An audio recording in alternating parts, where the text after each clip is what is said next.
జంబియా ఏడాది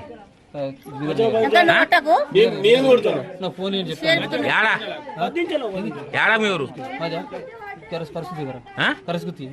కర్ణాటక బార్డర్. కర్ణాటక బార్డరా? ఎటు వచ్చినావు? ఎటు వచ్చినావు?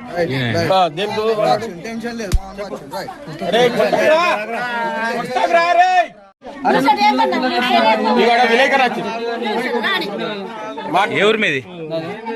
11 గంటల నుంచి స్టార్ట్. బాగా ఊదు వాసన వచ్చింది ఆ రోజు.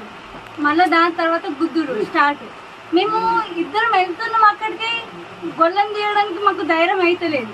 నైట్ 2 అయింది. అట్లా అట్లా సైలెంట్ ఉన్నాం. మా ఆయన బాగా టెన్షన్ పడుతుంది, ఏమవుతుంది. మా మధ్యకి ఆపరేషన్ అయింది కాలు. ఇప్పటిప్పుడు మేము ఎటు చూసుకోలేం కదా రూము అని సైలెంట్గా ఉన్నాము. తెల్లారిపోయింది. అమ్మకి అడిగిన బాత్రూమ్ పొక్క అని చెప్పింది. అది బాత్రూమ్ పొక్క అమ్మ అని చెప్పింది. ఎక్కడ దొవ్వినావా అని చెప్పింది. ఇక్కడ అని చెప్పి చెవుసు పెట్టింది. దాని తర్వాత ఈరోజు స్టార్ట్ అయితే ఎందుకు చదువుతారని మా ఆయన గట్టి నోట్లు. పనికి వచ్చిన నాకు కోపం ఆగలేదు. నా పిల్లలు అంటే రైస్ కుక్కర్ వలగొట్టింది. అసలు ఈ రోజు నాకు ఏం జరిగిందో గుర్తులేదు. రైస్ కుక్కర్ వలగొట్టిందంట. మాదే రైస్ కుక్కర్ వలగొట్టిన. నా పిల్లల్ని కొట్టిందంట. నాకు పక్కోళ్ళు అన్నారు నువ్వు ఇట్లా చేసినావు ఈ రోజు అని చెప్పి.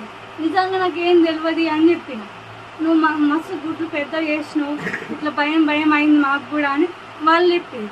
ఇట్లా దబ్బింది బంగారం ఉంది అని అలా అనుకుంటున్నారు.